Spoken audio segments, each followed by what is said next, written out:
بفيديو اليوم رح نحضر طريقة البانكيك بطعم الشوكولا بطريقة سهلة وبسيطة ومكوناتها إن شاء الله متوفرة بكل بيت. كملوا معي الفيديو للآخر لتشوفوا طريقة العمل. بحتاج بوصفتي لحبتين من البيض بحرارة الغرفة. بضيف فوقهم ربع ملعقة صغيرة من الملح وربع كوب من السكر وملعقة وسط من الفانيليا. بخفقهم منيح لحتى يمتزجوا مع بعض.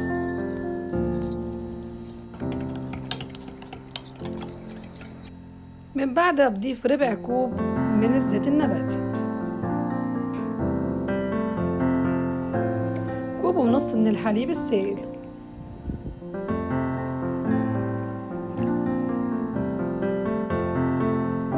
كمان بخفقهم مع بعض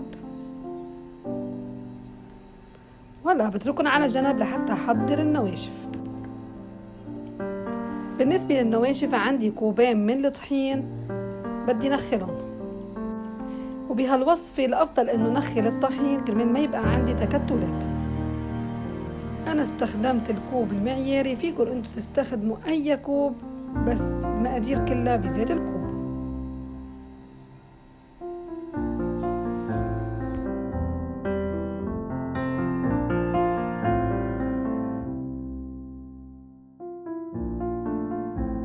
من بعد ما نخل الطحين بدي أضيف 3 ملاعق كبار من الكاكاو.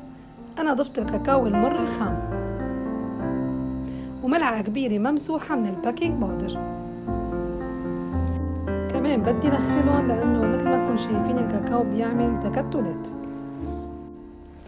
بخلطهم مع بعض ومن بعدها بحطهم على السوائل يلي حضرناهم.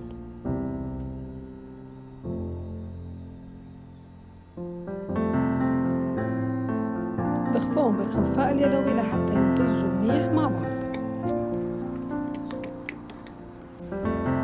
هيدا القوام اللي حصلت عليه، هيدا القوام المطلوب. هون انا حطيت مقلاتي على النار، عم بدهنها بشوية زبدة، بس للمرة الاولى بدهنها بالزبدة وبحط الخليط.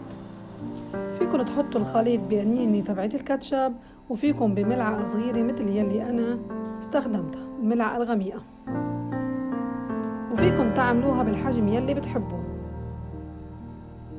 بدها تقريبا 30 ثانية وبنقلبها. ومن بعد ما تحمى عنا المقلاي بنخفف النار ونشتغل على نار هادية. وإذا لقيتوا إن المقلاي كتير حامية، نصيحتي إلكم إنه تطفوا النار لمدة 5 دقايق وترجعوا تكملوا. وهيك البانكيك صارت جاهزة. رح أقدمها مع الموز وصوص الشوكولا. انتوا فيكم تقدموها بالطريقة يلي بتحبوها وبتلاقوها مناسبة لكم.